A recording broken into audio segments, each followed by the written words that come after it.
On the southern boundary of the city lies the Arcadia Wildlife Sanctuary, consisting of over 650 acres of preserved grasslands, forests, and streams.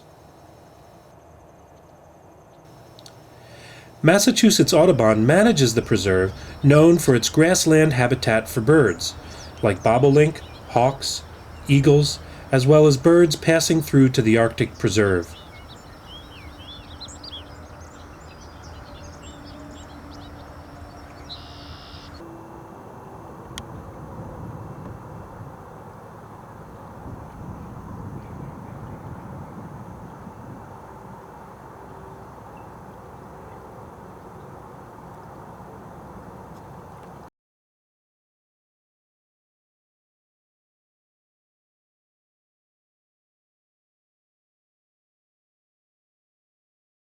Yeah, we're at the cutting edge here of the science because not a lot is known about how to establish grasslands, reestablish native grasslands. And we're going to have some success and we're going to have some failures in terms of establishing the native species. But the truth is that the birds and the small mammals are moving in and they're finding it extreme. Happy. Oh yeah, yes, they're yes. really happy. They're really happy. You know, when you go to the nurseries now too, I've noted that there's many grasses for sale, but almost none are native. They're all, and that I think would be of concern too. It's a big concern. Yeah, it's a big concern.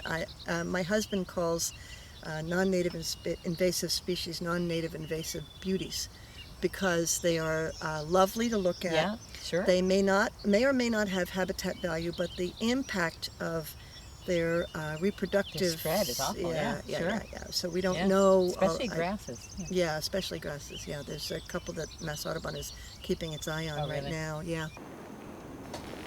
Although known for its grasslands, Arcadia also has a healthy floodplain forest associated with the Mill River and the Old Oxbow.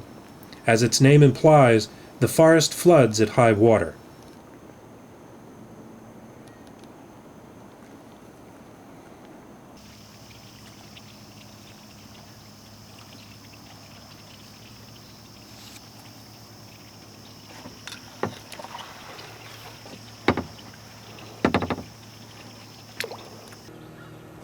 Wetlands make it an ideal place for blue heron to create a rookery.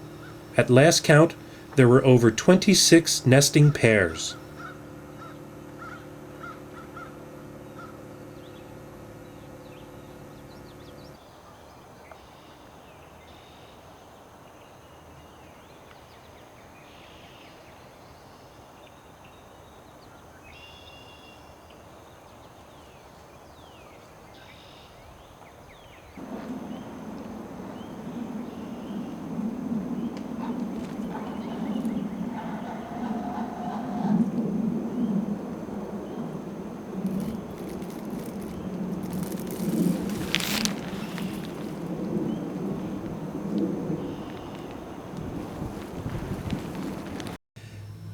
This is Terry Blunt at the Blue Heron Rookery at Ned's Ditch. He helped preserve this area 20 years ago.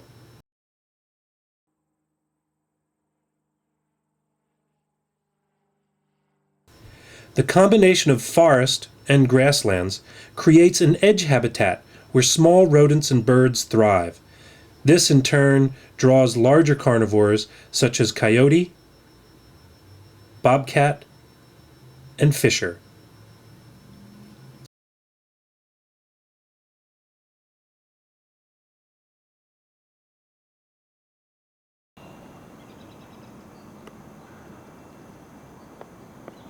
Massachusetts Audubon at Arcadia Wildlife Sanctuary run incredible hikes and educational workshops for the public. To get involved, give them a call. You won't regret it.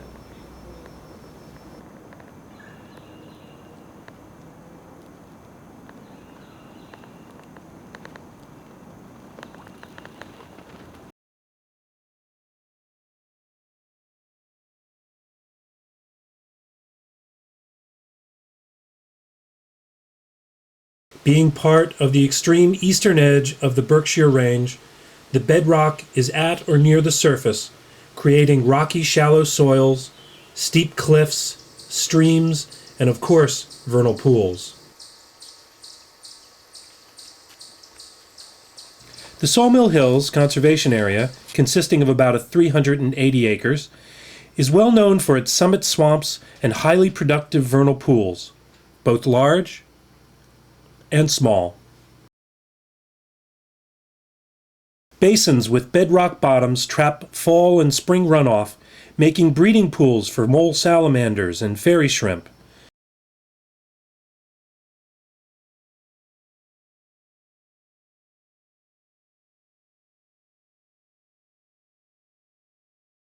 The telltale sign of spring is the quacking of the wood frogs in the pools, and of course, the peepers.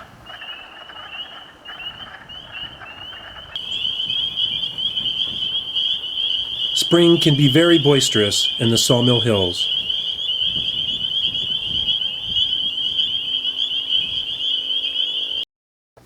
Another telltale sign is the migration of mole salamanders from their burrows deep in the ground to the pools for breeding. Volunteers can't wait for the call for Big Night to help salamanders cross Sylvester and Chesterfield roads so they're not hit by cars.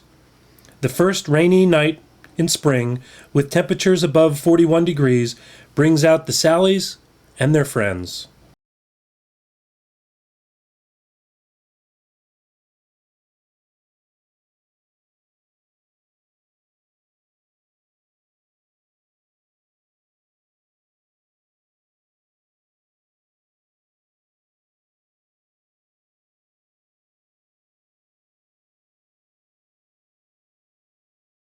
By the end of March, the pools are filled with salamander eggs and frogs' eggs. By August, most pools are dry.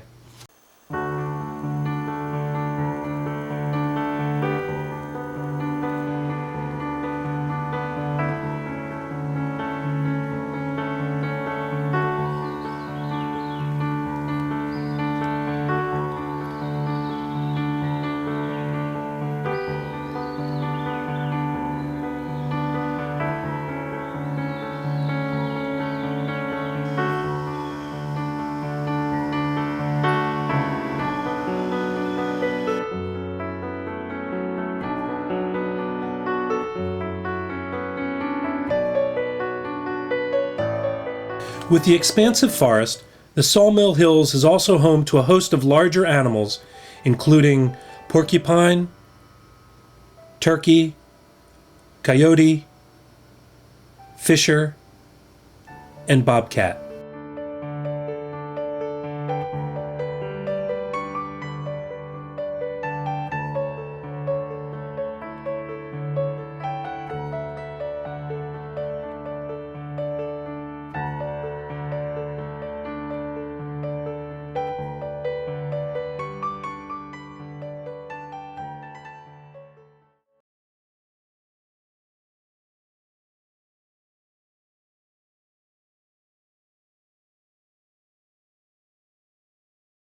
The 85 acres of the Mineral Hills Conservation Area was created from a generous donation from the LaPalme family. Its caretaker, the man of the mountain, Armand LaPalme, knows every tree, every rock, every bend in the trail.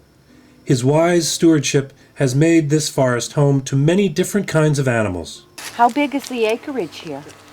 About 75 now under preservation. It was about 85, 86 acres to begin with. Wonderful. I bought it as 100 acres on the deed, but it says more or less, and more or less could be a big area. I mean, you'd think more or less it'd be a couple acres, but it can go into 20 acres and sometimes more. Wow. Porcupine, or as Armand refers to them, as hedgehogs,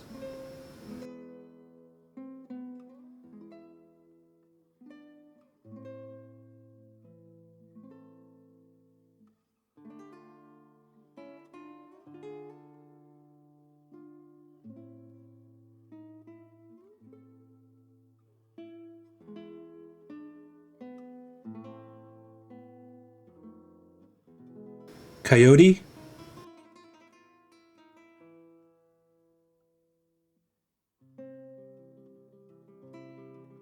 fisher, and bobcat.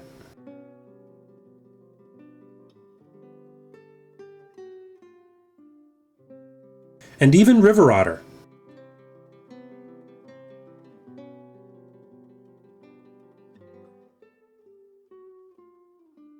Here are river otter slides. Instead of walking, they slide on their stomachs in the snow. Sometimes they go back up the hill just to slide down again.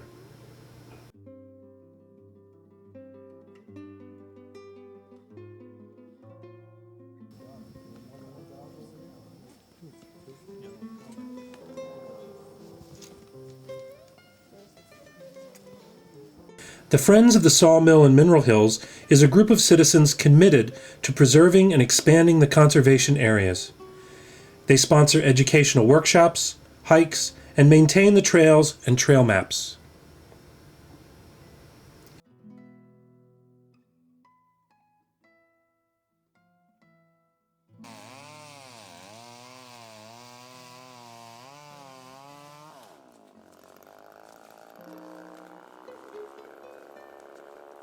Here's Molly Hale, our local wildlife biologist, teaching a group to certify and protect vernal pools.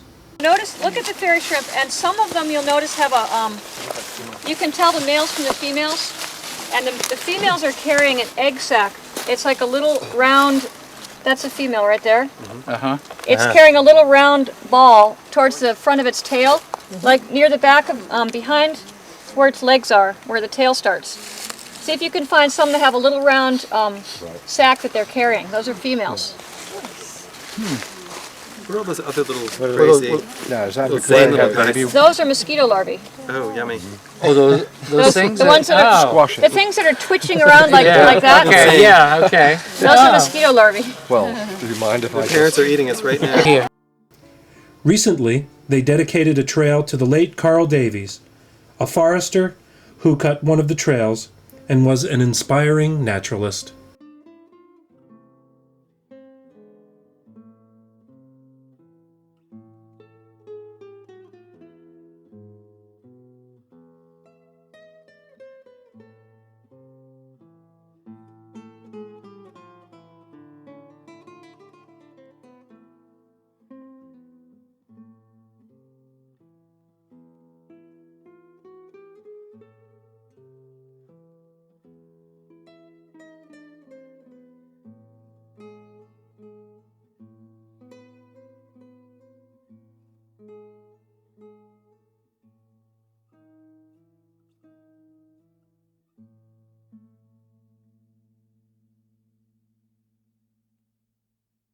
Traveling down the road a ways into Leeds, we come upon Roberts Hill Conservation Area, watched over by the Leeds Civic Association.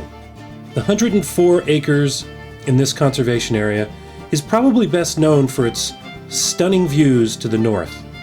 The conservation area is named after a hunter from 150 years ago named Robert Lyman.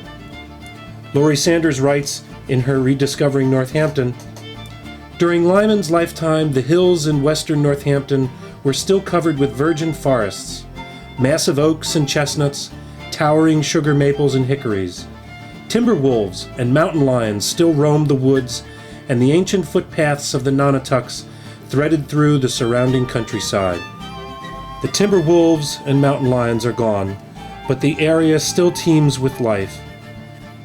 The two ponds, the lower one called the Muck Hole, is still used today for neighborhood ice skating, while the upper one, Howard's Ice Pond, hasn't been used for ice making for a long time." Here, Laurie Sanders gives a natural history hike into the conservation area.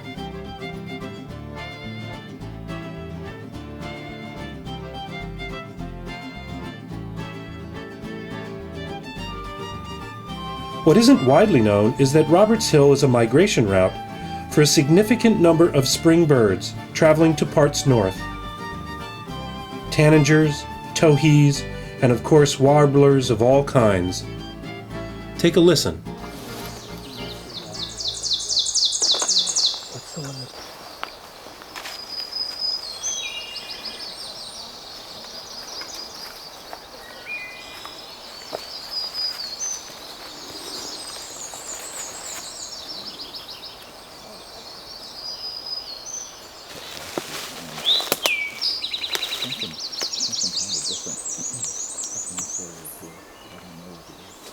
Is it very plain looking? Yeah, I bet.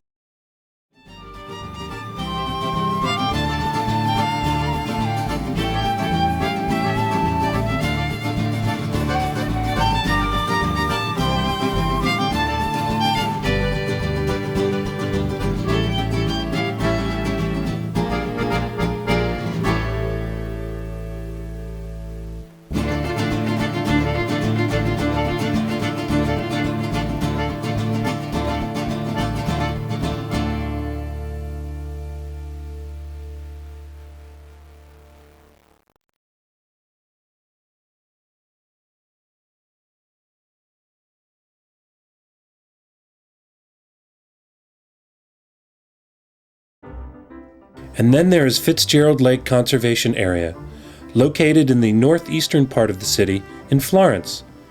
It consists of over 500 acres of forests, fields, marshes, a pasture with an old orchard. But of course, the most predominant feature is Fitzgerald Lake. Sit back as we take a tour of this incredible preserve. It has everything.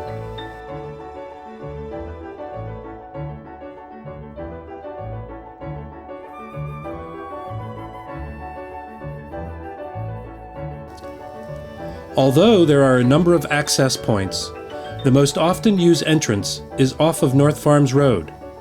The first thing you notice is that the blacktop path and boardwalk make it accessible to all levels of ability and mobility.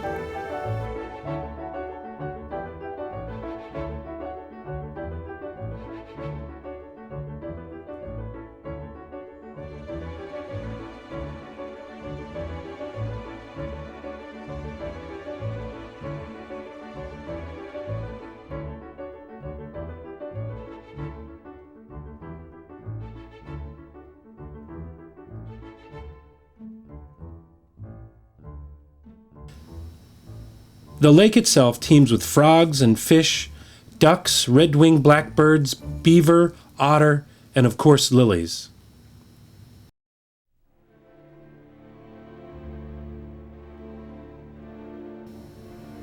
The dam itself is home to many animals.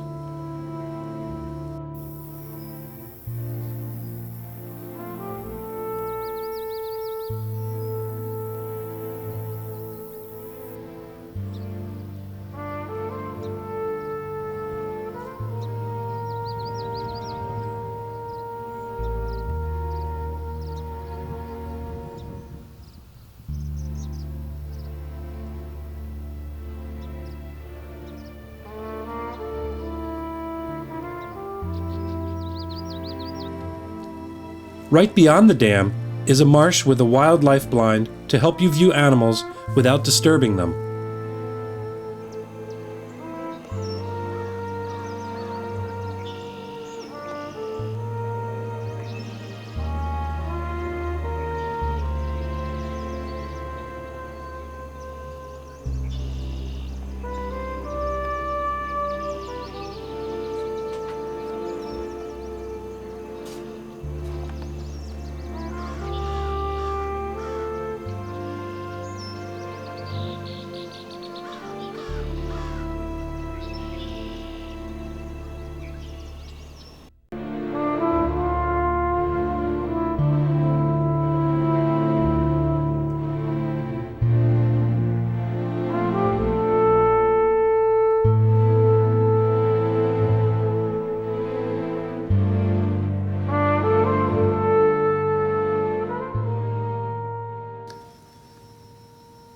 Beyond the lake is a wetland system that stretches for miles into Williamsburg. The terrain gets rugged, and the preserve becomes better suited to wildlife than to humans.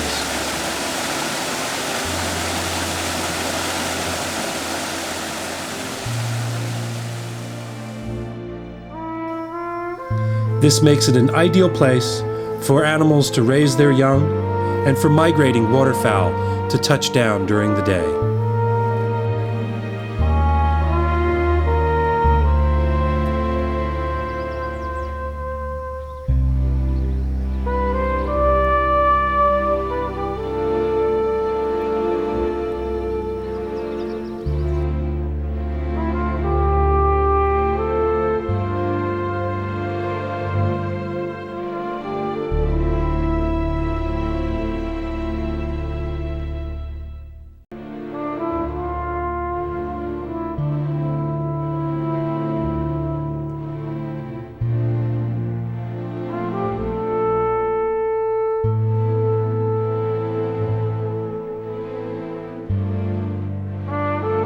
Moose are known to inhabit this area. This is moose barking. Moose tear the bark off trees with their lower teeth and eat the shreds. And here's moose scat. Notice how it looks a little like large malted milk balls.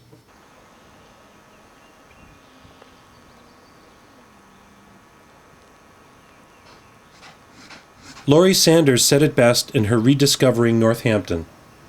The strength of the Broad Brook Coalition's commitment to the Fitzgerald Lake area is an inspiration to anyone concerned about conservation land.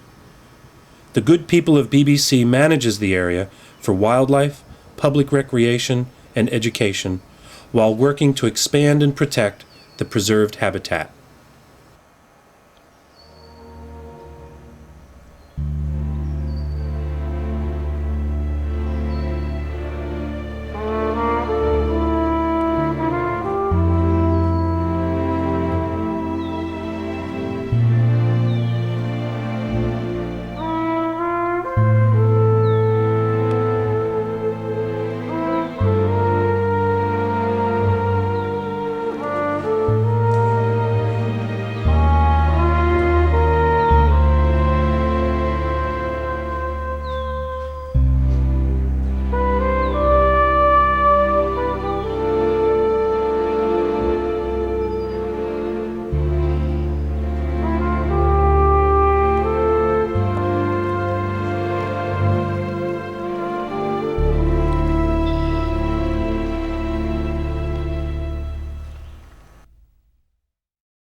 If Arcadia, the Sawmill and Mineral Hills, Roberts Hill, and Fitzgerald Lake are the crown of Northampton's conservation areas, then Brookwood Marsh is its jewel.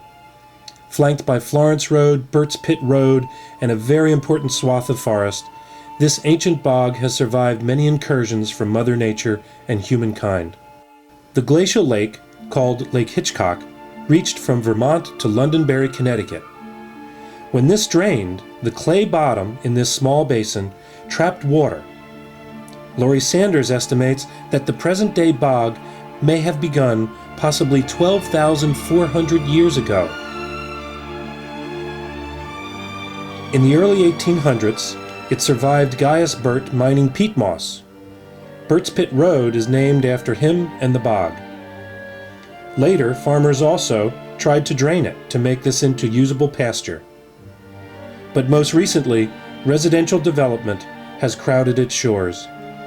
The small piece of woods left on its northern boundary are home to the endangered box turtle.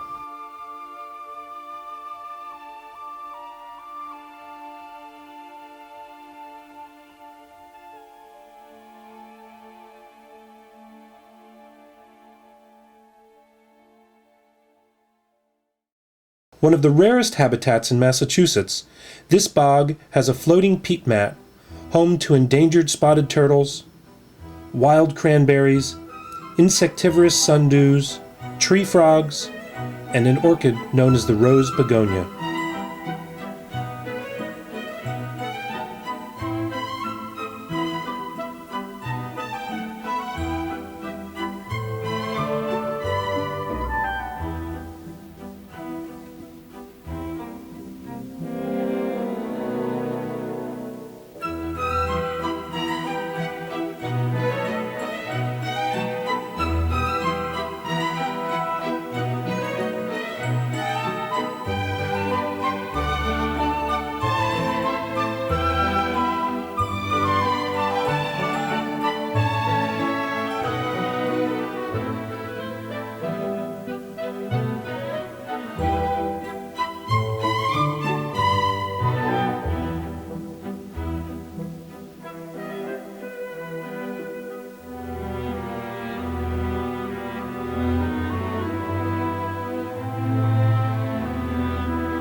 The Wildlife Committee and local friends of the bog run a trip out to the mat once a year to marvel at its incredible beauty. It truly is a special place.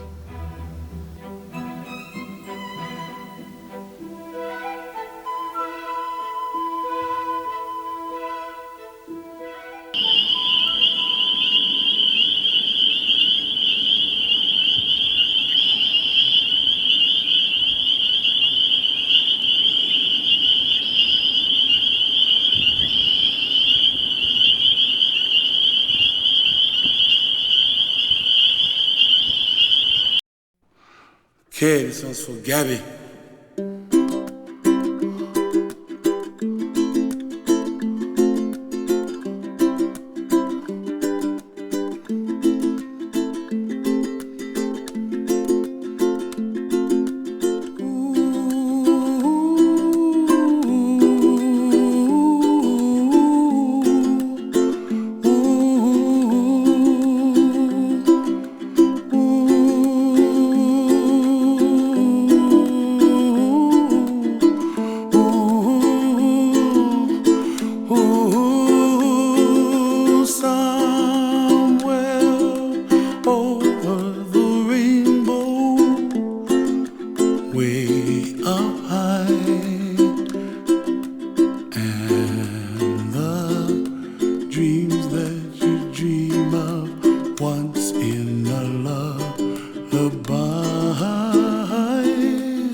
The dreams that you dare to, why